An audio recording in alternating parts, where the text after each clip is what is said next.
الحمدللہ وکفا وسلام علی عبادہ الذین اصطفیٰ اما بعد فاعوذ باللہ من الشیطان الرجیم بسم اللہ الرحمن الرحیم ولیطوفوا بالبیت العتیق صدق اللہ العظیم۔ حجاج کرام، اللہ تعالیٰ نے آپ کو حج کی سعادت نصیب فرمائی اور آپ حج کے بہت سے مناسک اور بہت سے ارکان سے فارغ ہو چکے ہیں الحمدللہ۔ 10 تاریخ کی منا کی رمی اور قربانی اور احرام سے نکلنا اور حلق راس، یہ ان امور سے ماشاءاللہ آپ فارغ ہو چکے ہیں۔ اب طواف زیارت کا مرحلہ ہے۔ طواف زیارت کے لیے اس بات کو ذہن میں رکھیے کہ طواف زیارت 10، 11، 12 ان تینوں دنوں میں سے کسی بھی دن کیا جا سکتا ہے، یعنی یہ 10 تاریخ ہی کو کرنا کوئی لازمی اور ضروری بات نہیں ہے۔ ہاں البتہ 10 تاریخ کو کرنا بہتر اور افضل ہے اگر آپ کے اندر ہمت ہے، قوت ہے، اتنی استطاعت ہے، اور آپ جیسے میں نے شروع میں عرض کیا تھا اور پچھلی گفتگو میں کہ آپ نے منا آ کر خوب اچھی طرح آرام کر لیا ہے، تھوڑا سا سو لیے ہیں اور دوپہر کا وقت آپ نے آرام سے گزارا ہے، اور دوپہر کے بعد ظہر کے بعد آپ نے رمی کی ہے، اس کے بعد آپ نے سر منڈوانے کے بعد غسل کر کے نئے کپڑے پہن لیے ہیں، تو اب آپ کے اندر اتنی ہمت ہونی چاہیے۔ اور اگر ہمت نہیں ہے تو کوئی حرج کی بات نہیں ہے، آپ 10 تاریخ کا بقیہ وقت آرام کے ساتھ منا میں ہی گزاریے اور 11 کی صبح کو بھی آپ طواف زیارت کے لیے جا سکتے ہیں۔ یہاں یہ بات بھی ذہن میں رکھیے کہ ایک بڑی ٹیکنیکل بات ہے جو میں عرض کرنے لگا ہوں کہ شریعت اسلامیہ میں رات پہلے ہوتی ہے اور دن بعد میں ہوتا ہے۔ جیسے ہم رمضان المبارک میں یہ بات دیکھتے ہیں کہ ہم 27ویں شب، 27ویں کی رات کس رات کو کہتے ہیں؟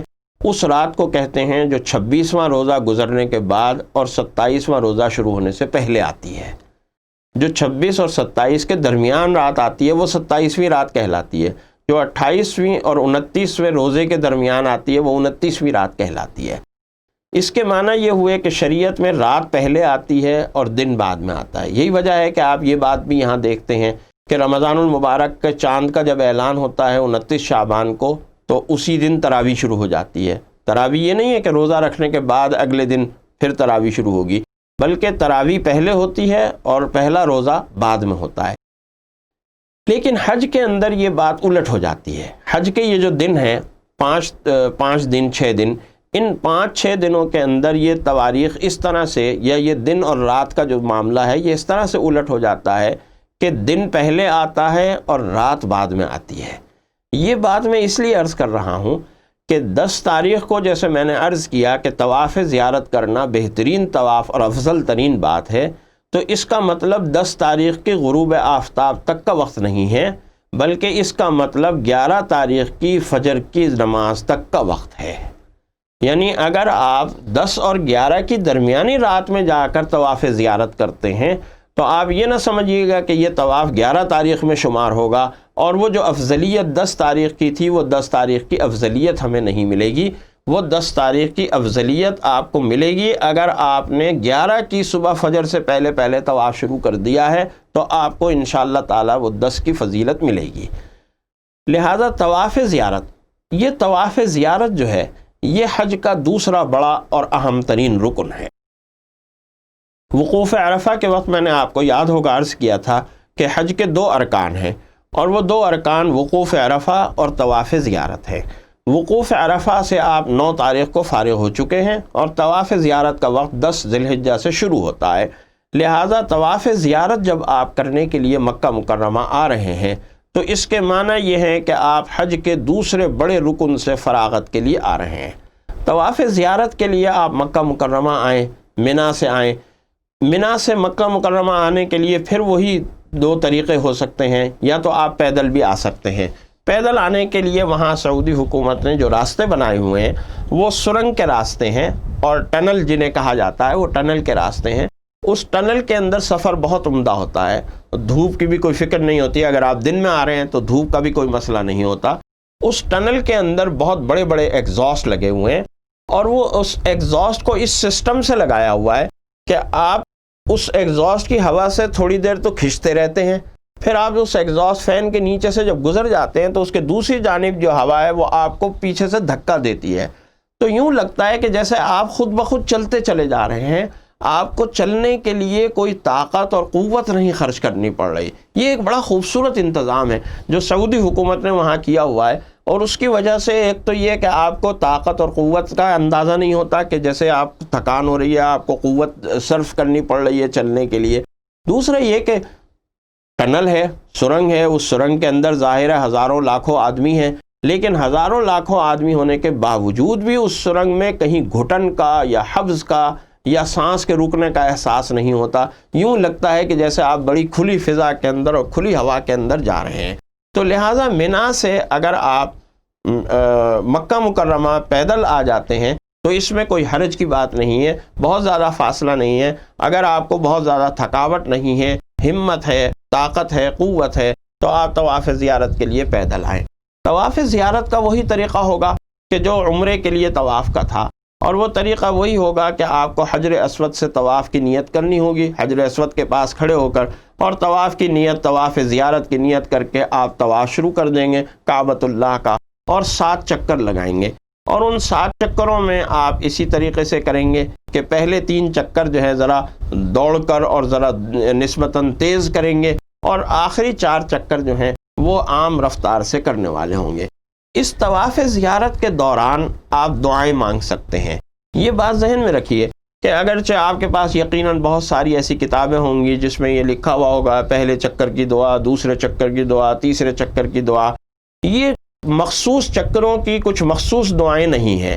آپ اردو میں دعا مانگ سکتے ہیں، آپ پنجابی میں دعا مانگ سکتے ہیں، آپ پشتو میں دعا مانگ سکتے ہیں، آپ اپنی زبان میں، جس زبان میں آپ کو سہولت ہو آپ اس زبان میں دعا مانگ سکتے ہیں۔ طواف زیارت کے دوران یا کسی بھی طواف کے دوران اردو یا پنجابی یا پشتو یا انگریزی یا فارسی میں دعا مانگنے میں کوئی حرج کی بات نہیں ہے۔ ہاں البتہ جو چیز رسول اللہ صلی اللہ علیہ وسلم سے بکثرت منقول ہے وہ یہ کہ آپ دوران طواف جو کثرت سے جو بات پڑھا کرتے تھے وہ تیسرا کلمہ ہے، لہٰذا تیسرا کلمہ کثرت سے پڑھنا چاہیے، اور تیسرے کلمے کے ساتھ ساتھ وہ دعائیں جو آپ کے ذہن میں ہیں، آپ کے ذہن میں ہیں، آپ کو مانگنی ہیں، آپ کو لوگوں کے لیے کرنی ہیں، وہ دعائیں آپ کو اپنے لیے کرنی ہیں، اپنے بچوں کے لیے کرنی ہیں، وہ ساری دعائیں آپ طواف زیارت کے دوران مانگیے۔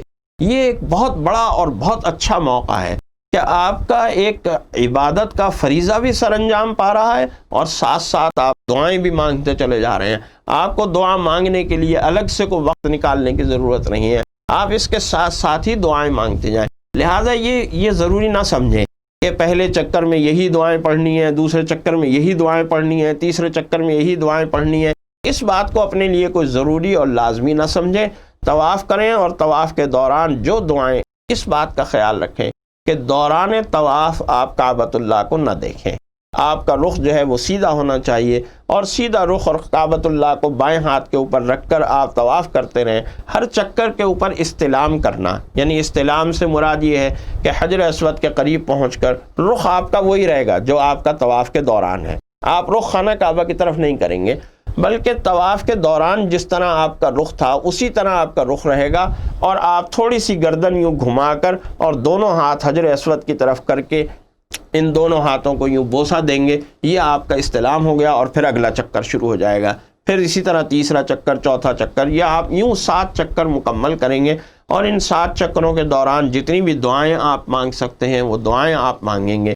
یہاں بھی اس بات کا لحاظ رکھیں کہ طواف کو داخل ہونے سے پہلے دیکھ لیں کہ پہلی منزل میں رش کم ہے یا دوسری منزل میں رش کم ہے یا تیسری منزل میں رش کم ہے۔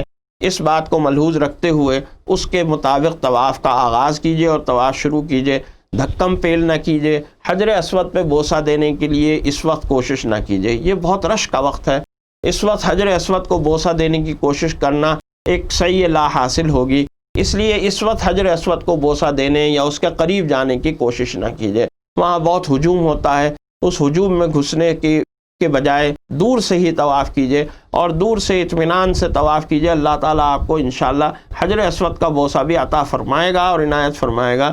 اس ایثار کی وجہ سے آپ اس نیت سے ایثار کریں کہ بھئی میں اس وقت نہیں گھستا، میں اس وقت دوسروں کے لیے موقع چھوڑ دیتا ہوں، یہ بھی تو ایک ایثار ہے نا۔ اس ایثار سے اللہ تعالیٰ خوش ہوگا اور آپ کو حجر اسود کے بوسے کا ثواب بھی ملے گا اور اس ایثار کا بھی ثواب ملے گا۔ جو لوگ حجر اسود کو بوسہ دے دیں گے دھکے مکے دے کر، وہ حجر اسود کے بوسے کا ثواب تو حاصل کر لیں گے لیکن اس ایثار کا ثواب نہیں حاصل کر سکیں گے۔ تو آپ اس ایثار کا ثواب حاصل کریں کہ آپ یہ سوچیں کہ بھئی میں اس وقت حجر اسود کو بوسہ دینے کے لیے نہیں جا رہا، میں دوسروں کو موقع دے رہا ہوں۔ طواف زیارت کریں۔ طواف زیارت سے جب آپ 7 چکروں سے فارغ ہو جائیں تو ایک بڑا استلام کہلاتا ہے، یعنی بڑا استلام کا مطلب یہ ہوتا ہے کہ 7 چکر مکمل کرنے کے بعد پھر اسی طرح آپ حجر اسود کی طرف ہاتھ کر کے اسے بوسہ دیں اور پھر صفا کی طرف چلے جائیں۔ صفا اور مروہ کے درمیان پھر سعی اسی طرح سے ہوگی جس طرح سے آپ نے عمرے میں کی تھی۔ طواف زیارت کے بعد صفا اور مروہ کے درمیان 7 چکر اسی طرح سعی کے۔ سعی کے ان چکروں میں بھی یہی بات دیکھ لیں کہ کہاں رش کم ہے۔ 3-4 منزلیں ہیں، ان 3-4 منزلوں میں سے جس منزل میں چاہیں آپ سعی کر سکتے ہیں، اس لیے کہ سعی جو ہوتی ہے وہ صفا اور مروہ کے درمیان ہوتی ہے۔ اب وہ صفا اور مروہ کے درمیان جو گراؤنڈ فلور ہے وہ بھی صفا مروہ کے درمیان ہے، جو فرسٹ فلور ہے وہ بھی صفا مروہ کے درمیان ہے، جو تھرڈ فلور ہے وہ بھی اسی طرح۔ یہ ساری 3-4 منزلیں جو ہیں یہ صفا اور مروہ کے درمیان ہیں، لہذا صفا مروہ کی سعی آپ کسی بھی منزل پر سر انجام دیں گے وہ سعی کہلائے گی اور آپ کی سعی شمار ہوگی۔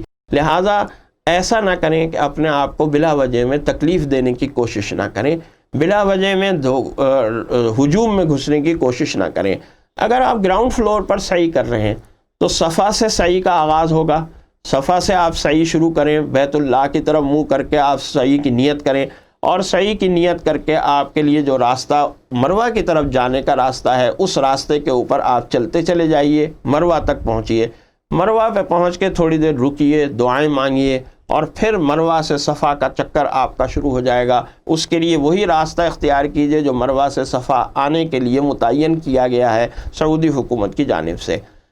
اس بات کو بھی ملحوظ رکھیے کہ اگر صفا مروہ کی سعی کے درمیان کسی نماز کا وقت ہو جاتا ہے تو آپ نماز پڑھیے، نماز با جماعت ادا کیجئے، اور جہاں آپ نے نماز پڑھی ہے وہیں سے دوبارہ سعی کا آغاز کر دیجئے، اس میں کوئی حرج کی بات نہیں ہے۔ یہ نہ سوچئے کہ شاید سعی میری جو میں نے کی تھی نماز سے پہلے وہ ضائع ہو گئی، آپ کی سعی اسی طرح برقرار ہے۔ آپ سعی کرتے کرتے جہاں بھی آپ کو جگہ ملے وہیں آپ نماز ادا کیجئے جماعت میں شامل ہو کر، اور نماز ادا کرنے کے بعد پھر وہیں سے آپ سعی کا دوبارہ آغاز کر لیجئے۔ صفا اور مروہ کے درمیان جب آپ نے سعی مکمل کر لی تو اب آپ یوں سمجھ لیجئے کہ حج کے جو 2 بڑے ارکان تھے وہ دونوں بڑے ارکان آپ ادا کر چکے ہیں، اور اب آپ یوں سمجھ لیجئے کہ جیسے مکمل حاجی، یا یوں سمجھیے کہ 80% حاجی بن چکے ہیں۔ اللہ تعالیٰ آپ کی ان سعادتوں کو قبول فرمائے، اللہ تعالیٰ آپ کی ان دعاؤں کو قبول فرمائے جو مختلف مناسک اور مختلف مقامات پر آپ نے کی ہیں، اور اللہ تعالیٰ آپ کو بخیر و عافیت اپنے گھروں کو لے کر آئے۔ وآخر دعوانا الحمدللہ رب العالمین۔